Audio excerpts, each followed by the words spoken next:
Welcome friends. मैं आपके सामने गौरव मिगलानी। एक बार फिर से हम देख रहे हैं गुड्स एंड सर्विसेज की प्लस जर्नल एंट्रीज।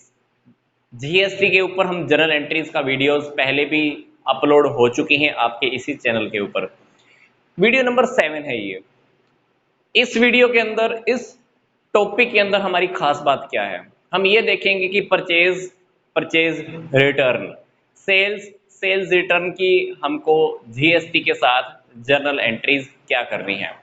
क्योंकि पीछे वाली जो वीडियो अपलोड हुई है उस वीडियो में हमने सिंपल सिंपल ट्रांजैक्शन जीएसटी के साथ देखी है, तो इस वीडियो में अब हम देख लेते हैं परचेज और परचेज रिटर्न की एंट्रीज प्लस हमको ये जीएसटी अप्लाई करना है। चलो, ट्रांजैक्शन से पहले मैं आपको बता देता हूं। मान लो ये ट्रांजैक्शन हमारी विद इन स्टेट हुई है, एक ही राज्य के अंदर, एक ही स्टेट के अंदर हमने ट्रांजैक्शंस की हैं। जीएसटी की रेट है मान लो 12%, मतलब सीजीएसटी 6% प्लस एसजीएसटी 6%, हम ये रेट मानकर चल रहे हैं। तो पहले हम ट्रांजैक्शन लेके चलते हैं परचेज की। मान लो मैंने कहीं से परचेज की है 1 लाख रुपए की, मैंने कहीं से परचेज की है 1 लाख रुपए की, तो हमको क्या जर्नल एंट्री करनी है। परचेजिज अकाउंट डेबिट, कितना, 1 lakh. Input CGST account debit, कितना, 6%, मतलब 6000, 1 लाख का 6000 हो गया। इनपुट एसजीएसटी अकाउंट डेबिट, कितना, 1 लाख का 6% एसजीएसटी है, तो ये 6000। मान लो मैंने उधार खरीदा है, तो यहाँ पे क्या आ जाएगा, क्रेडिटर्स अकाउंट, कितना, 1,12,000 रुपए। तो ये हुई हमारी परचेज करने की एंट्री जीएसटी के साथ। क्या किया हमने, ध्यान से देखिए। परचेज अकाउंट के अंदर हमने 1 लाख लिख दिया। सीजीएसटी हमने कितना पे किया है, 6%। तो जब भी हम परचेज करने के टाइम पे जीएसटी पेमेंट की एंट्री करेंगे तो क्या लिखेंगे, input central goods and service tax account debit, 6%। Value क्या, वैल्यू कितनी है, 1 लाख, 1 लाख का 6%, 6000। इसी तरह से ही हमको S G S T account भी डेबिट करना है, कितने से, 6% से। 1 लाख का 6%, 6000 टू क्रेडिटर्स अकाउंट।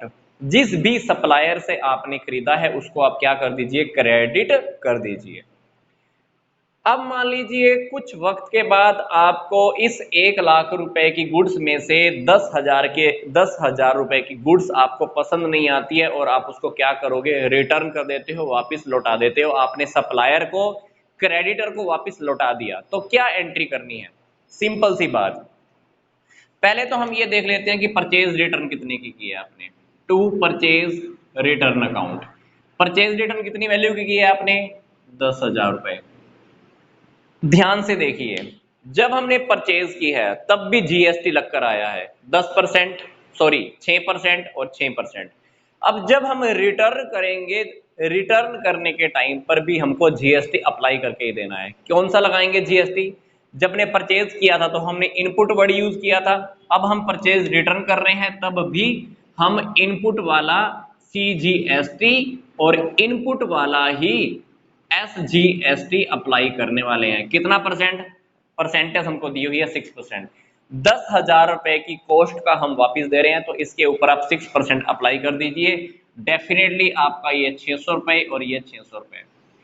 क्रेडिटर को आप क्या कर दीजिए, डेबिट कर दीजिए। क्रेडिटर्स अकाउंट डेबिट, कितने से डेबिट हो जाएगा, 11,200 रुपए से। 10,000 रुपए की तो गुड्स और 1,200 रुपए का आपका जीएसटी हो गया, 600 प्लस 600। तो ये हमारी एंट्री हो गई परचेज रिटर्न की एंट्री। परचेज और परचेज रिटर्न के अंदर देखो क्या कॉमन है, दोनों एंट्री देखा जाए तो सेम है। इसमें जो जो अकाउंट डेबिट हुए हैं इसमें क्या क्या हो गए, वो अकाउंट क्या हो गए, डेबिट से जो क्रेडिट हो गए, क्रेडिट से वो क्या हो गए, डेबिट हो गए। इसमें परचेज की थी तो मैंने परचेज अकाउंट को डेबिट किया, इसमें परचेज रिटर्न किया है तो इसलिए परचेज रिटर्न अकाउंट को हम क्रेडिट कर देंगे। परचेज करते हुए हमने इनपुट को ही डेबिट किया है, इसलिए परचेज रिटर्न करते हुए हमने इनपुट को ही क्या करना है, क्रेडिट करके दिखाना होता है। बात करते हैं अभी सेल की। मान लीजिए मैंने किसी को 2 लाख रुपए की सेल की है, 2 लाख रुपए की सेल की, तो डेफिनेटली आपने सेल की है तो आप डेटर के अकाउंट में डेबिट करोगे। डेटर्स अकाउंट डेबिट, कितना डेबिट करना है वो अभी हम डिसाइड कर लेते हैं। कितने की सेल की है ये हम देखते हैं। टू सेल्स अकाउंट, कितना 2 लाख। जब हमने सेल करनी है, सेल करने के टाइम पे हम डेटर से भी जीएसटी वसूल करने वाले हैं। कितना वसूल करने वाले हैं? 6% प्लस 6%। तो जब हम सेल करते हैं तो हम क्या वर्ड यूज करते हैं? Output CGST to output SGST। 2 lakh का 6%, 12,000 CGST और 12,000 SGST। डेटर के अकाउंट से हमने टोटल कितना डेबिट करना है? 2,24,000 रुपए। क्योंकि डेटर को मैंने 2 लाख रुपए की तो सेल की है, प्लस 12% देखा जाए तो जीएसटी भी वसूल करना है। That is the 24,000। 12,000 रुपए CGST के, 12,000 SGST के। मैं आपको फिर से रिपीट कर रहा हूं, परचेज करने के टाइम पर हमको इनपुट, सेल करने के टाइम पे हमको आउटपुट वर्ड यूज करना होता है। अब मान लीजिए जिसको मैंने सेल किया उसको पसंद नहीं आया, अब मेरे को वो गुड्स रिटर्न करता है। कितने की रिटर्न करता है? 20,000 की उसने गुड्स मेरे को रिटर्न किया है। तो डेफिनेटली हमने जब जीएसटी लगाकर उसको सेल किया था, तो अब वो जब रिटर्न करेगा तो मैं उससे जीएसटी लगाकर ही वापस रिटर्न लेने वाला हूं, क्योंकि जीएसटी अपने को काटनी पड़ेगी, क्रॉस करनी पड़ेगी। तो डेफिनेटली 20,000 की रिटर्न आई है तो आप क्या करो? सेल्स रिटर्न अकाउंट को डेबिट करो। कितने से? 20,000 रुपए से।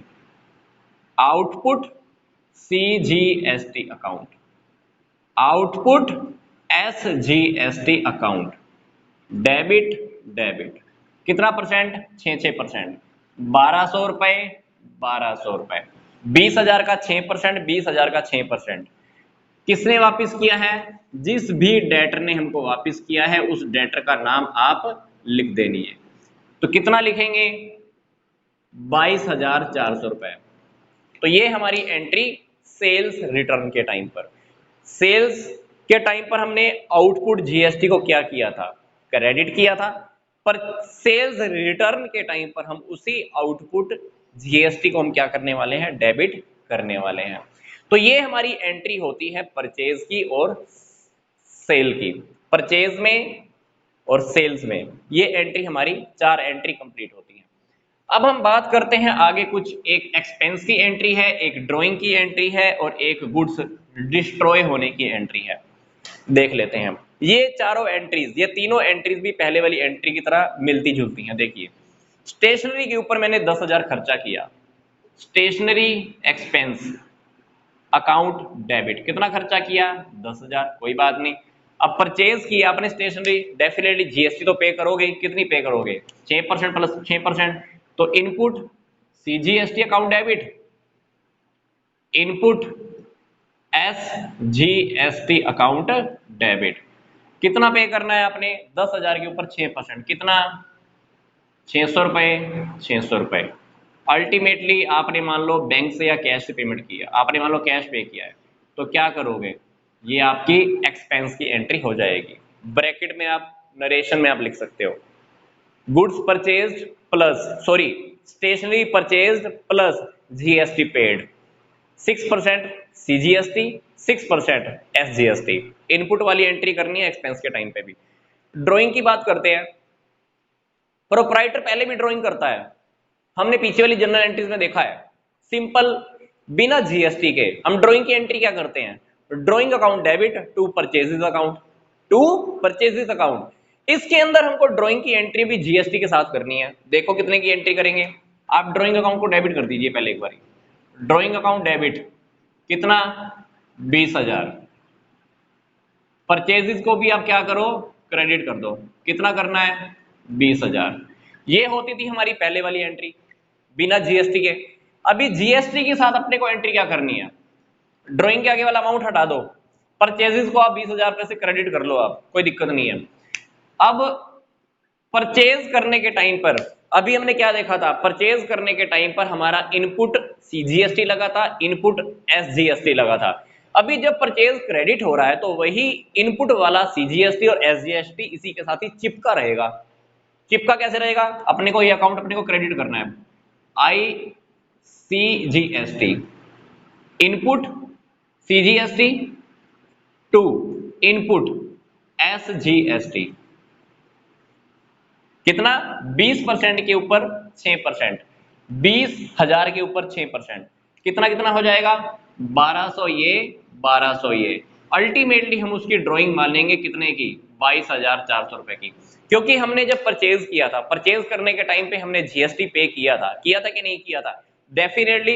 अब वही गुड्स जब बिजनेस का ओनर अपने घर पे यूज करने के लिए लेके जा रहा है तो हम उससे भी जीएसटी चार्ज करने वाले हैं, ड्राइंग के अंदर हम वो अमाउंट ऐड कर देंगे। हालांकि सिंपल एंट्री क्या होती, ड्राइंग अकाउंट के अंदर हम 20,000 डाल देते, परचेजेस अकाउंट के अंदर 20,000 डाल देते और एंट्री को खत्म कर देते, पर अपना टॉपिक चल रहा है अभी जीएसटी के साथ, तो ड्राइंग अकाउंट के अंदर मान लो अपने को अमाउंट नहीं पता तो कोई बात नहीं, हाइड कर लो इसको एक बारी। परचेजेस अकाउंट को हम लोग कितने से क्रेडिट करना है 20,000 से, 6% प्लस 6% आप सीजीएसटी और एसजीएसटी चार्ज कर लो, डाल दो, ड्राइंग अकाउंट के अंदर पता चल जाएगा आपने ड्राइंग अपनी को कितने की है उसने। तो ये हमारी ड्राइंग की एंट्री। इसी तरह से ही जब गुड्स डिस्ट्रॉय हो जाती हैं, गुड्स कितने की डिस्ट्रॉय हुई हैं 20,000 की, मान लो लॉस बाय फायर हो गया, loss by fire account debit कितने का 20,000, तो तब भी आपकी यही एज इट इज एंट्री बन जाएगी, क्योंकि जीएसटी के टॉपिक से पहले loss by fire account debit to purchases account करते थे, सिर्फ इतनी सी जनरल एंट्री होती थी। अब जीएसटी का टॉपिक आ गया है, क्या एंट्री करेंगे, loss by fire account debit, मान लो हमको अमाउंट नहीं पता, तो अभी कितनी एंट्री हो जाएगी हमारी 22,400 रुपए की, क्योंकि 20,000 रुपए की तो हमारी गुड्स डिस्ट्रॉय हो गई है और उसी के साथ साथ हमको ये इनपुट सीजीएसटी इनपुट एसजीएसटी हमको इतना अमाउंट से क्रेडिट करना पड़ेगा, क्योंकि वो हम ऑलरेडी पे कर चुके थे, अब ये हमारे कोई काम का नहीं है, तो हमको ये अकाउंट में शो करना होता है कितना अमाउंट, जितने की डिस्ट्रॉय हो गई उतना ही रिलेटेड अमाउंट हमको क्रेडिट भी करके दिखाना होता है। लास्ट में जब आपका मंथ कंप्लीट होता है, सारी जर्नल एंट्री जब आपकी हो चुकी होती है, जितना आपने जीएसटी पे कर दिया, जितना आपने जीएसटी कलेक्ट कर दिया, बाकी का जीएसटी आपको गवर्नमेंट को पे करना होता है। फॉर एग्जांपल आपने जीएसटी कलेक्ट कर लिया 20,000, आपने जीएसटी अब तक पे किया था 18,000, तो गवर्नमेंट को आप कितना पे करोगे, बाकी का बचा हुआ 2,000 रुपए गवर्नमेंट को आपको पे करना होगा। जीएसटी का बकाया अमाउंट, बैलेंस अमाउंट पे करने की एंट्री हमने पीछे वाली वीडियो में देखी है, तो आप पीछे वाली वीडियो एक बार जरूर देखिएगा, तो वहां से आपका ये कॉन्सेप्ट अच्छे से और भी क्लियर हो जाएगा। नेक्स्ट वीडियो में हम देखते हैं फिर कुछ डिफरेंट, कुछ नया कॉन्सेप्ट। नेक्स्ट वीडियो भी देखना मत भूलिएगा। यहां तक का वीडियो देखने के लिए आपका धन्यवाद।